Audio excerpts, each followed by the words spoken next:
Буга чейинки видеолорумда мен айтып бердим эле. Мусулмандар Мухаммедтин какырып түкүргөн чимкиригин алып бети башына шабап, анткени бул бата деп. Мухаммед отуруп алып даарат алса, Мухаммед көчүгүн жууган агынды сууну алып аны да бетине шабагандыгы жөнүндө айтып бердим эле.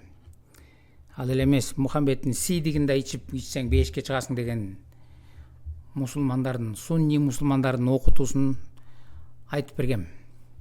Эми кийинчерээк мына видеолор чыга баштады, ал жөнүндө мусулмандын белгилүү шейхтери, арабтар өздөрү ошону айтып берип окута баштады.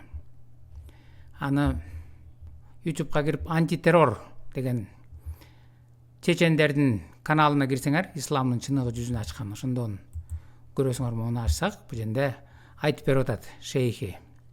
Ошого көңүл буралык азыр.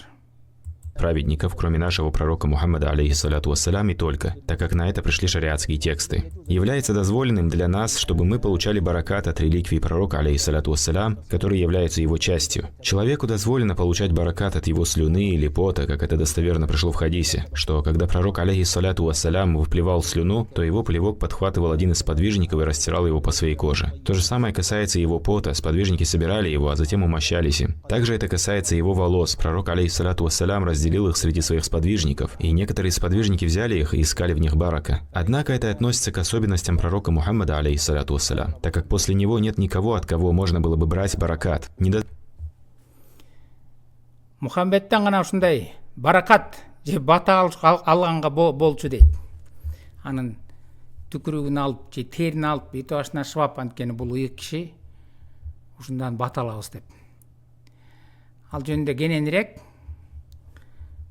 Google'га кирип туруп, могу сөздү жазсаңар, мача и пот пророка Мухаммада. Бул шейх айтып берип аткан сөз да. Бул шейх айтып берип атпайбы? Мухаммедтин түкүрүгү, тери деп, бул жерде мача и пот пророка Мухаммада деп жазсаңар чыгат. Аны окуп көргүлөчү. Айтмакчы, муну ачсаңар, муну христиан же атеист же башка бирөө жазган жок, муну мусулман жазып атат. Өзүңөргө белгилүү сунни мусулмандары шияларын сыңгалат, алар силер туура эмессиңер деп. А шиялары суннилерин сыңгалат эмеспи?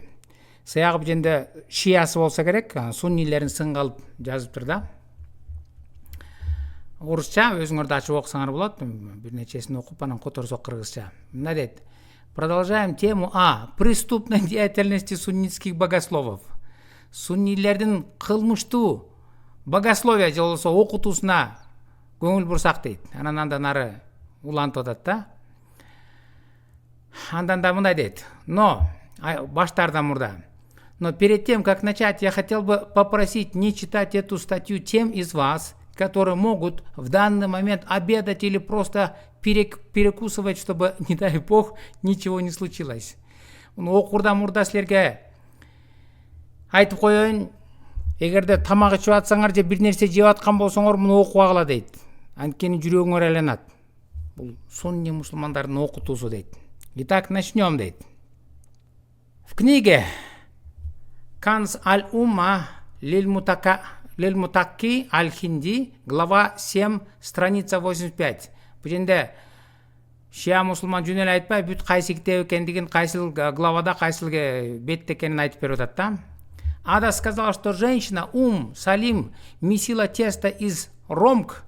Это темная смесь теста, которую готовят в песке. Месила это тесто на поте пророка. Когда пророк был в доме, Салим, на него сошел дух, когда он был на ее постели. И когда сошел дух, у него стал припадок, в ходе которого в том числе градом катился пот. И вот Салим замешивала тесто с этим потом. Мухаммедтин адатта, билесиңер да, буга чейинки видеолорунда да айтып бергем, мунун припадок же талмасы бар неме болчу. Жыгылып калчу эсоп. Ошентип Мухаммед жыгылып калганда тер суудай болуп аккан дейт. Анан бир аялдын үйүндө экен, ал аял алып ошонун теринен алып туруп, анан камыр жуурган дейт. Мухаммедтин теринен талмасы ооруп жаткан, кармап жатканда.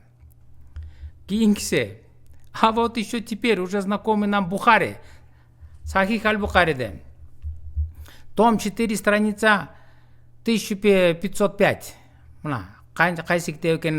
Сказал Джабер, сын Абдулла, что пророк шел впереди группы людей, и к нему подошла жена с тестом в руках. Он в него высморкался и благословил тесто, при этом потребовал призвать пекаря, чтобы он это испек с его слизью. Пайғамбар кетіп бара жатқанда бір аял шықты дейді астынан. Ал аялдың қолында қамыр бар екен дейді, аға чимкіріп тұрып анан батасын берді дейді. Мына эми бұл арқылы жана наубайчыны чакырып тұрып нан жасағыла деді дейді. Андан арқысы: мало было пота, теперь и сопли добавились дейді. Ну как вам, а теперь еще теріс ас келген себеме чимкириктері қошылды бұға дейді. Сахих аль-Бухари, том 1, страница 81. Я слышал, как Саид ибн Язид сказал: моя тетя отвела меня к пророку и сказала ему: пророк Аллаха, сын моей сестры заболел. Он погладил меня по голове и благословил меня. Потом он умылся и дал мне пить эту воду после его мытья.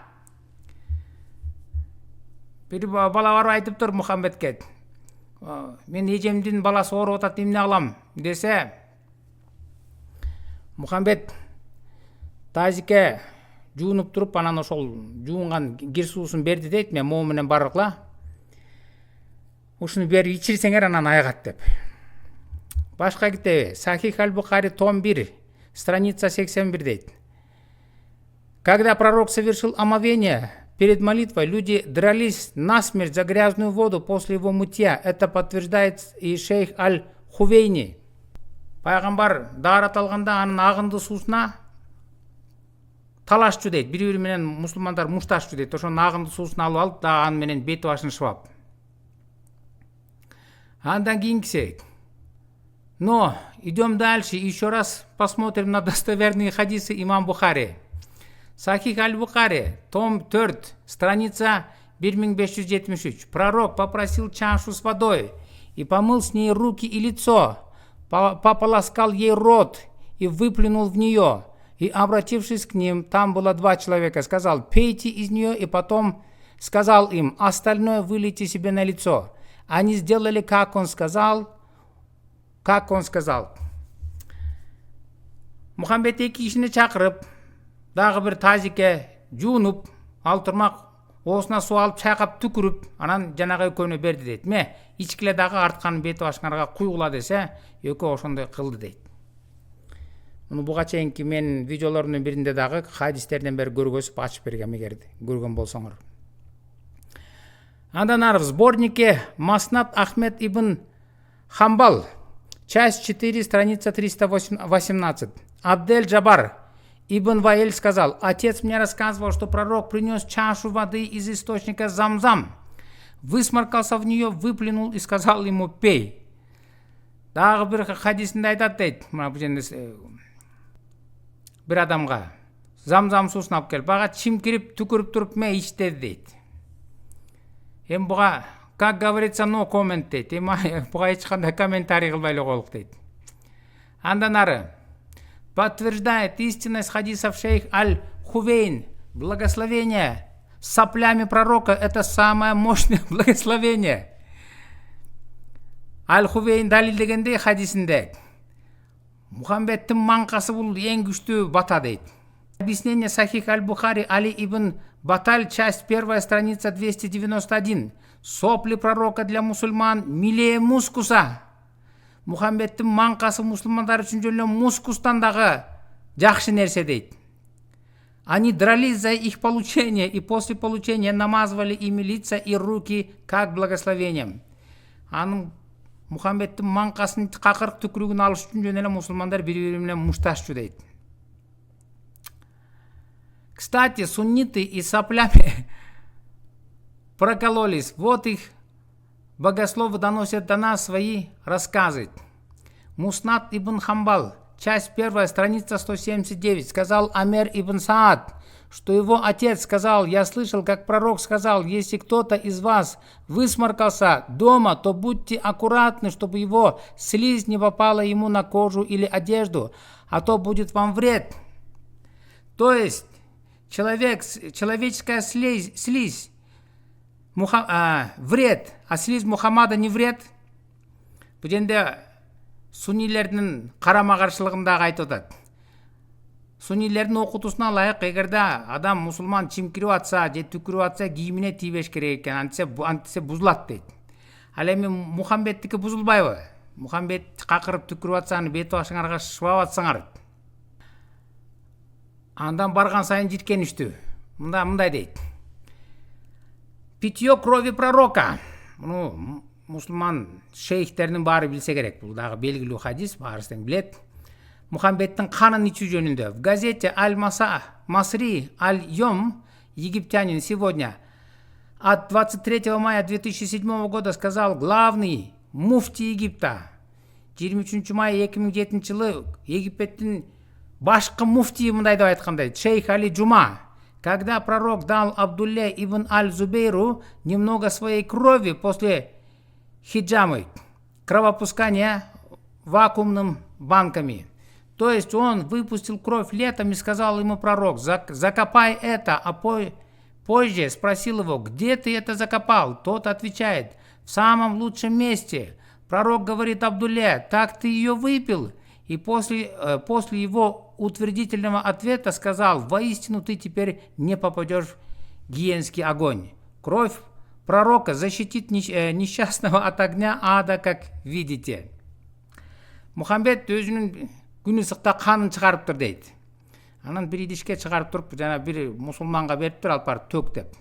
Біраз уақыттан кейін сұрап тұр: ай, төктің бі десе, мен аны төкпей эле ичип алдым дептир. Анда Мухаммед айтат: эми сен эч качан тозокко түшпөйсүң, анткени менин канымды ичип алдың деп. Андан аркысы. Об этом в книге Бадр аль-Мунир хадисов и фактов по подробном изложении Ибн Ахмед аль-Ансари, часть 1, страница 485. Как-то пророк справлял малую нужду в сосуд. Он делал это в сосуд, который ставился под кровать. И сделал он это ночью и лег спать. Утром же увидел, что сосуд пуст, и спросил свою служанку, которую звали Барака: где моча моя, которая была в сосуде? И ответила ему несчастная: я выпила ее, о пророк. Далее читаем похожий хадис в книге.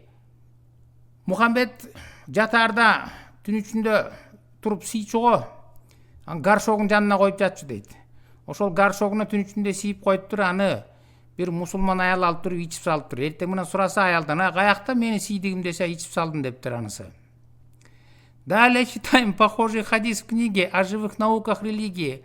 Аль-Газали Абу Хамед, часть 2, страница 366. Выпила Айман мочу пророка и сказал ей потом пророк: Айман, иди вылей мочу из горшка. И отвечала она ему: я выпила ее, о пророк. И знаете, чем заканчивается хадис? Итак, засмеялся пророк, что стали видны его десны, и сказал ей: воистину живот твой никогда не будет страдать. Башка да үрішқа оқшош хадис.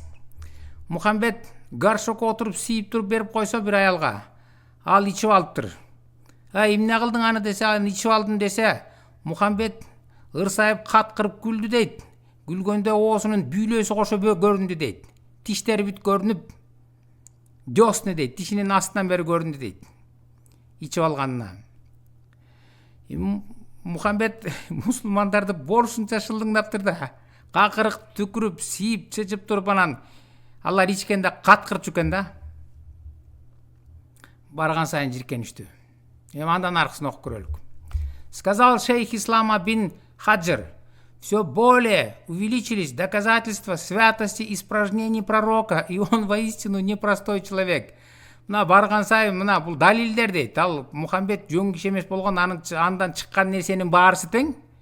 Бок сидиги, какырык, түкүрүк, чимкириги бүт баарысы тең таза болгон дейт. Бирөө айтып атпайбы бу жерде?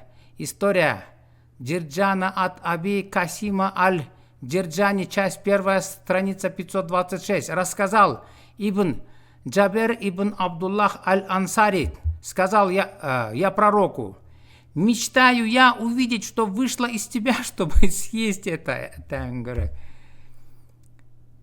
Башка мусулман айтыптыр дейт, мына китептерден бербей көргөзүп берип атат. Сенден чыкканды жана чычсаң ошо боңду жесем дегенде эңсеп атам дейт. Менин ошол эңсөбөм ошол дейт. Чычып берсең боңду жейт элем деп. Испражнение пророка святы. Пайгамбардын чычкан боктору бул ыйык дейт, таза дейт. Андан ары мусулман эле жасап атат. Мына. Все, не могу уже, тошнит дейт. Бүттү, жүрөгүм айланып чыкты. Суннилердин окутуусу. Ушул эле окугандарды YouTube'га кирип, могул сөздү жазсаңар. Захария Бутрас. Моча, плевки, сопли, экскременты и другие благословения деп.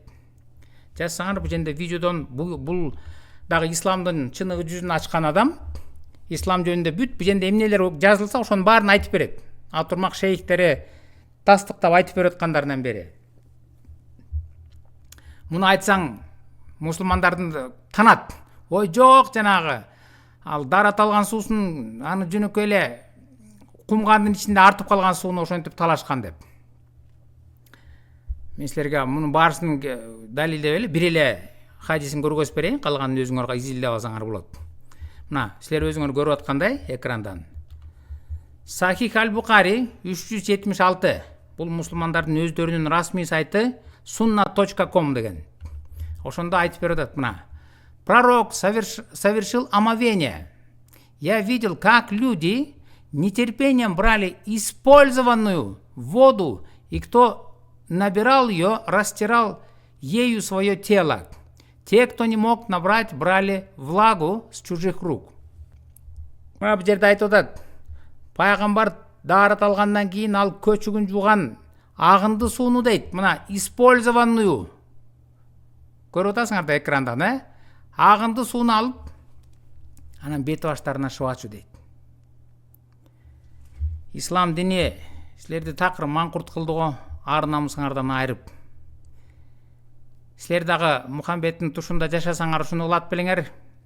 Мухаммед какырып түкүрсө, аны чогултуп алып бет башыңарга шыбап, чим кирип берсе ага камыр жууруп, нан жасап жеп, отуруп алып дарат алса, көчүгүн жууган агынды сууну алып, аны да бет башыңарга шыбап, Мухаммед сийип берсе, аны ичип, альхамдулилла мусулманмын дейт белеңер.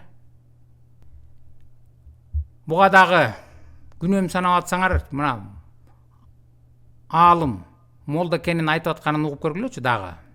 Бул дагы ошол жанагы антитеррор деген могу каналдан ачып көрсөңөр болот. Бул жерде эмнени окусак, ошону так эле өзүндөй кылып айтып берип атат. Мухаммедтин какырык түкүрүгү, чимкириги, сийдиги, бок сийдигинин баарысы тең халал, таза деп. Көрүп көргүлөчү. Балким акылыңарга келерсиңер, же акылыңарга келбесиңер, жок дегенде намысыңар болсо болбойбу? Отдельные ученые, которые придерживались обратной позиции, они чем аргументировали свою позицию? واستدل من قال بنجاسة هذه الفضلات, те, которые считали, что это нечистое, то есть выделение, все, не только кровь, все остальное, и моча, и так далее, они, говорит, аргументировали свою позицию чем? Тем, что бианнаху, саллаллаху алейхи вассалям, что он, пророк, кан ятаназзаху минха, очищался от них. То есть, когда человек стережет ногти, или там, допустим, удаляет волосы, будь то из подмышек и так далее, всего лишь вот это была позиция, их аргументация. Вастадалля ман каля битахарати, а те же, которые говорили, все это хоть удалялось, но это является чистой, они аргументировали свою позицию. То есть в качестве довода приводили биль хадисейни ма'руфейни, известных два хадиса. Первый хадис, анна Аба Тайбат аль-Хаджима, что Абу Тайба аль-Хаджим, то есть тот, кто делал кровопускание, хаджамаху, делал кровопускание пророку Мухаммаду саллаллаху алейхи вассалям. Вашариба дамаху, и выпил эту кровь, выпил кровь пророка.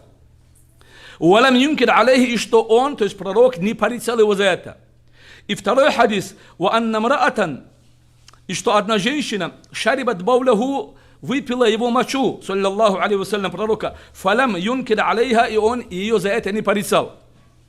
И далее сам имам ан-Навави говорит, «Ва хадис Аби Тайбата даифун». Хадис Абу Тайба о том, что он сделал, то есть кровопускание и выпил эту кровь, он, говорит, является слабым. Смотрите, это всего лишь один хадис. Это не тот, о котором мы говорили, про Абдулла ибн Зубайра. Я вам приведу сейчас другие. А также Малик ибн Синана, это мы отдельно приведем, который высосал кровь с губы пророка Мухаммада, саллаллаху алейхи вассалям, которая была рассечена в битве при Ухуде. Всего лишь вот этот хадис, говорит, который он приведен здесь, он, говорит, слабый, но в хадису шурбили мар'а, что не касается хадиса, в котором сообщается о том, что женщина выпила аль-бауля, мочу пророка, саллаллаху алейхи, он говорит, сахихун, этот хадис является достоверным.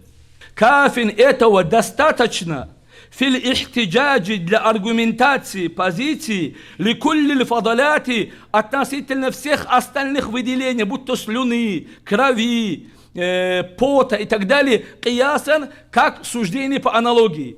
Если это достоверно, это чистое, и пророк его, и этот хадис достоверный, как сказал имам ад-Даракутни, рахматуллахи алейхи, и пророк Мухаммад, саллаллаху алейхи вассалям, не порицал ее за это, то это, говорит, достаточно, как вопрос киясан. Кияс это суждение по аналогии. По аналогии и другие, скажем, выделения тоже являются чистыми. Вот позиция имама ан-Навави.